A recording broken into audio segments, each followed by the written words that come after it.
Well, the Israeli Prime Minister has said the proposed agreement on Iran's nuclear program is, quote, a bad deal.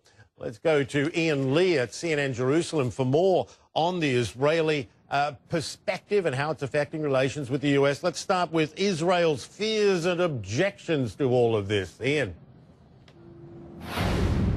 Well, Michael, there's no question that Israel's trying to torpedo the current deal.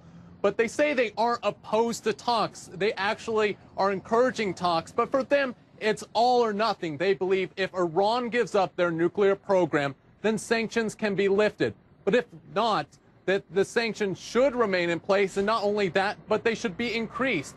For Israel, this really is their #1 issue. They say this is the biggest threat to their national security. They believe any halfway agreement could certainly lead to Iran getting the nuclear bomb. They also believe any relief in sanctions will be a crack that will topple the sanctions built up against Iran.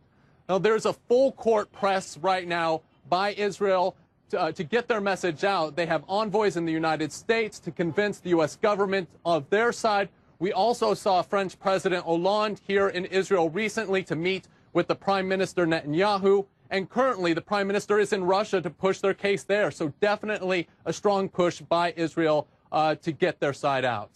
You know, of course, US President Barack Obama and others are convinced that talks are the way to go and that compromise is the way to deal with this. Obviously, where you are, that's not the case. Tell us what damage is being done to US-Israeli relations and how that's being viewed there in Jerusalem.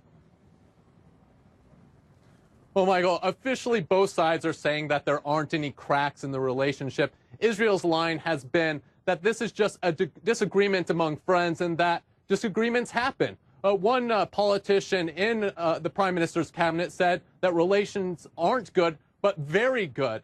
Both sides, though, have been sparring publicly. Secretary of State Kerry has said that the U.S. and the P5+1 know what they're doing. And obviously, Israel has said that they disagree with this proposed deal, and they disagree with the Secretary's statements. President Barack Obama has said sanctions can be ratcheted up if need be if this deal turns out to be bad. But Prime Minister Netanyahu has said that that just wouldn't be the case. So you do have this sparring between both sides.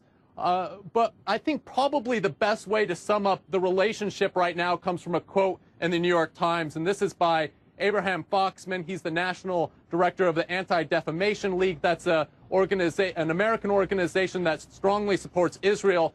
He said, in order to get into sync on the strategy, you need trust. And the trust has been eroded. And that's a big signal or a big sign of kind of the relationship we have right now between Israel and the United States, Michael. Yeah, we often say, Ian, you know, Israel says this, the US says that. But is it more nuanced than that in Israel? Is this a united position, a united front, the Benjamin Netanyahu position, or are others saying that the government is playing too strong of a hand at the moment?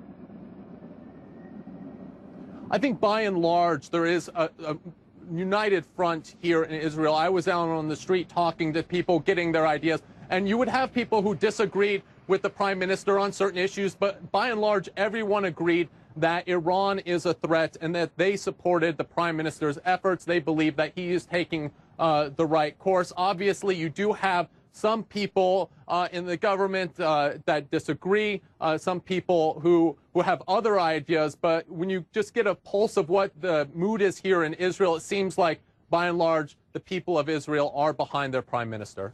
Ian Lee in Jerusalem, our thanks to you.